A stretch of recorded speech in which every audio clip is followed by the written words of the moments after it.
Ayun, hello guys, for today's video ay kami nga pala ng pinsan ko na si Joker ay magapasilong or mag-iilaw ng dulong, dilis o kaya anong karis-karis. Ay bahala na sa tatlo kung ano ang masilong sa ilaw namin. Ay doon na nga aming asig pawin. At pag ganiringan palang hapon yung mga kapwa ko mangingisda ay nagasigayakan na ng paglaot. Ay kami nga pala ay pang night shift. Ay hindi alangan naman na umaga kami mag-ilaw ay sinong isdang maakit sa ilaw namin nung pag umaga. Ano na rin, parang may kaaway naman ay. Ayun guys, hindi na nga kami may silong na din ng pinsang ko. Kaso nga ilaang ay kaunti. At pag rin nga may silong guys, ay hapitin mo yan patabi or asagwana mo ng dahan-dahan. At di mo nga pala yan, masisig pa pag naandini sa laot kaya nasagwana naman yan sa tabi. At bali tatlo nga pala din ang ilaw namin guys. At kung napapansin niyo, yung isang ilaw namin ay may tabon. Ay ganiri yan ay. Yung dalawa dyan ay apatayin at yung may tabon lang ang atira para yung isda ay mag-ipon lang dun sa ilaw na yon. Ay gets mo. Ay di nga pala ay hindi namin nahapit patabi. At paano ay kaunti nga di iyon wala kaming huli. Kaya ayun wala kaming pang-ulam. E di ni nga ay umaga na nga pala. Dahil wala kaming huli kagabi, di wala kaming ulam. Kaya ako ay madiskarte na pang-ulam ngayong umaga. Ay di ni nga pala sa probinsya ay pag ganiring masipag ka lang sa umaga ay makakalibre ka talaga din ng ulam, mangusungan ka lamang. Di nga tumabi na nga pala din yung pinsan ko na si Joker. At iringaling isda na ang binigay sa akin nung ako'y nag-usong sa kanya. Napakaswerte naman. Tapos di nga pala pangalawang matabi din ay si Tio Buyog. Bala ko sanang umusong kaso nakita ko sobrang dami namang mausong kaya hindi na ako umusong. Ay syempre ako marunong magpaubaya. Ay charot. Ay di nga pala i-account yung kanilang huli. Tapos pangatlong tumabi nga pala din ay si Papa na kasama niya si Mama. Ay syempre ako din ay mausong at din ako makadukot ako din ng isda. Ay hindi ganon. At kapag ikaw nga ay nag-usong ay nakatabi na yun sa inyo doon ay di bahagihin na lang ninyo.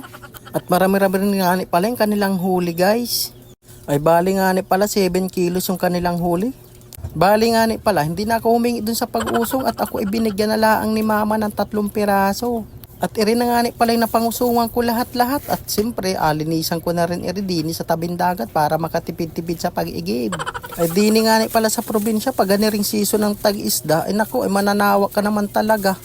Ay bigas na lang naman talaga din ang problemahin mo. Ay bago nga pala magkalimutan guys, ay shoutout ko muna yung mga nag-comment dun sa comment section. Shoutout nga pala kay Rusty De Los Santos. At shoutout din nga pala kay Kuya Cabron na nasa Taal, Batangas daw. At kay Frank Office, Miss Yube. At shoutout din kay Darrell Redonya, Jim Weloto, Mark Giefer Cruzado. Shoutout sa iyo Dol. Shoutout din sa iyo Hapyot. Ay pumiyok pa. At shoutout din nga pala sa atid ko na si Teams Eric Soto ng Barangay Uno. At shoutout din nga pala kay Jeric Linga. At ayun guys, maraming salamat sa inyong panonood. At sa mga gusto nga magpa-shoutout next vlog ay mag-comment lang kayo din sa baba.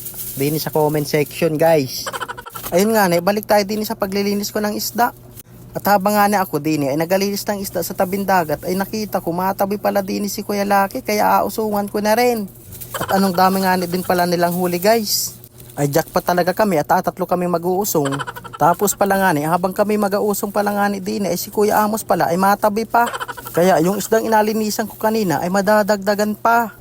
Ay jackpot talaga. Kahit umaga, tanghali, hapon pa namin iring ulam ay hindi namin iring mauubos. At iring nga pala yung binigay sa amin sa pag-usong guys. Tatlo kaming nag-uusong kaya sobrang jackpot talaga namin. Tapos nga pala marami rin yung binigay sa amin ni Kuya Laki. Hindi ko lang talaga guys na videohan. At iring nga pala guys yung isdang napangusungan ko. Yung iba din nga pala ay adaingin ko dahil sobrang dami nga para pang ulam namin mamayang hapon. Binakbi ako na nga pala din guys yung isda. Hindi ko na pinakita sa inyo. At hindi na nga pala yung nabi akong mga isda guys at binabaran lang namin sa suka. Tapos iring ulam namin mamayang tanghali. Tapos irin na ang finished product. At tingnan naman ninyo guys, sobrang dami. Ay asipagan mo lang talagang gumising ng maaga guys. Makakalibre naman talaga ikaw din sa pang-ulam palaang. At dahil nga pala ako ang chip cook din sa bahay, di ako na ang nagluto. Ay sinabi pang chip cook kung hindi kayo magaluto. Ay iding isda nga pala ay prinito ko lamang tapos alutuin ko sa sauce. Bali nga pala ang luto ko din ay sweet and sour. Dahil nakasawa na nga pala lagi yung sinabaw na lamang ang lagi. Tapos prito. Ay di in-upgrade ko na rin. Linagyan ko ng ketchup tapos kaunting sabaw. Ay anong ginhawa man din ang kain pag ganiri lagi. Ay talaga naman kahit ako ay nataas ang BP ay naparami ako ng kain ay. Ay paano ba guys? Ay kayo baga ay anong ulam ninyo ngayong tanghali? At nga ni pala guys, ina-upload ko na rin sa aking YouTube channel yung aking mga video. Ay baka naman pag napadahan ka sa YouTube ay pa-subscribe na rin ako. Alagay ko na lang nga ni pala din yung link sa baba. Ay paano ba guys? Hanggang dito na lang muna muli. Paalam. Salamat nga ni pala sa mga nanood lagi sa akin. I love you all. Mama chup chup. Paano ba guys? Makakain muna kami. At kung nagustuhan mo yung aking video ay pa-share naman. Salamat po. God bless.